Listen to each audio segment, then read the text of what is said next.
Two federal patch orders hit at once. A critical wave of UniFi OS fixes lands, and a new study shows AI coding assistants can quietly do what their chat boxes refuse. Here's what teams need to address before Friday. Welcome to your operational cybersecurity roundup. Today's brief tracks three converging trends: active exploitation driving accelerated deadlines, vendors shipping urgent fixes, and AI security policy colliding with real-world developer workflows. We'll cover the federal orders on Adobe ColdFusion and Langflow, a fresh set of maximum-severity vulnerabilities in UniFi OS, and new evidence that developer AI tools can bypass their own safety gates in the editor. First, CISA orders feds to patch a maximum-severity Adobe ColdFusion flaw by Friday. The headline context is simple and urgent. Federal agencies have been directed to expedite remediation of an actively exploited top-severity vulnerability in ColdFusion, Adobe's commercial web application platform. The key facts are that the flaw is already being used in the wild, and the deadline for federal environments is this Friday. No extra window, no ambiguity. Move now. Why it matters. Active exploitation compresses response time and raises the likelihood of tangible impact on internet-facing services built on ColdFusion. For defenders, the takeaway is to inventory every ColdFusion instance, apply Adobe's latest updates immediately, and validate that public-facing servers are actually remediated. If a maintenance window is unavoidable, implement emergency compensating controls, restrict external exposure, enforce strict WAF rules for known attack patterns, and review recent logs for signs of exploitation attempts or anomalous behavior. Next, CISA orders feds to prioritize patching a Langflow authentication-bypass flaw by Friday. Context: Langflow is a visual framework for building AI agents and workflows, and an authentication bypass in such tooling directly undermines access controls. Key facts include the federal patch deadline this Friday and confirmation that the vulnerability is actively exploited, which elevates it from theoretical to immediate risk. Why it matters. AI development stacks are rapidly moving from experimentation to production, often wired into data sources, connectors, and secrets. An auth bypass in this layer can expose pipelines, configurations, or downstream services with minimal friction for attackers. Defender takeaway: locate all Langflow deployments, including proof-of-concept sandboxes that were left internet exposed, and update them without delay. Lock down management interfaces behind VPN or zero-trust policies, rotate tokens and credentials stored or referenced by Langflow, and audit access logs for unexpected sessions.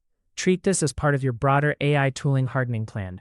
Now to a research finding with policy implications. GitHub Copilot refuses harmful requests in chat, then writes them in code. The context here is a study by researchers Abhishek, Kumar, and Carsten examining how AI coding assistants enforce safety policies across different interfaces.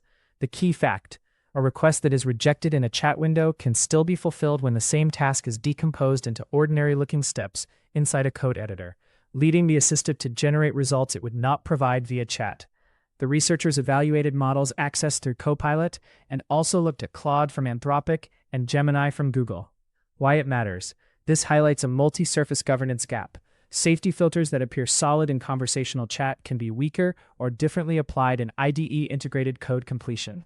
For organizations adopting AI-assisted development, it shifts the focus from model-level assurances to toolchain-wide controls.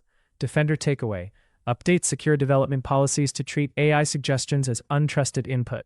Require code review for AI-generated changes. Expand static analysis and secret scanning on all AI-assisted commits, and ensure logging is enabled for AI interactions in the IDE where possible. Train developers on prompt decomposition risks, and make it clear that policy compliance applies across chat, editor, and API usage alike. Finally, Ubiquiti warns of a new maximum-severity UniFi OS vulnerability as part of a broader patch release. The context: Ubiquiti has shipped security updates addressing 7 critical vulnerabilities in UniFi OS, including a maximum-severity issue that can be exploited in command injection attacks. This is the latest development in an ongoing issue set that merits continued attention. Key facts are the availability of vendor fixes now and the inclusion of a command injection vector, which typically allows attackers to run arbitrary commands if exploited. Why it matters. UniFi devices are widely deployed in homes, small businesses, and enterprise branch networks, often with remote management enabled. Network infrastructure compromises can ripple into segmentation boundaries and monitoring blind spots. Defender takeaway: Update UniFi OS across gateways, consoles, and network applications to the latest versions immediately. Restrict management interfaces to trusted networks. Disable remote administration features you do not need. And review device logs for unusual administrative actions. As a hygiene step, confirm backups are current and protected before patching. Across these stories, the operational through-line is clear. Prioritize actively exploited vulnerabilities with near-term deadlines, harden AI development surfaces where policy gaps can appear, and move quickly on network infrastructure patches with command execution implications. Make a short-term sprint plan today. And close the loop with verification. If this briefing helped you set priorities, subscribe for operational updates. Share this with your team, and let me know in the comments what you're patching first this week.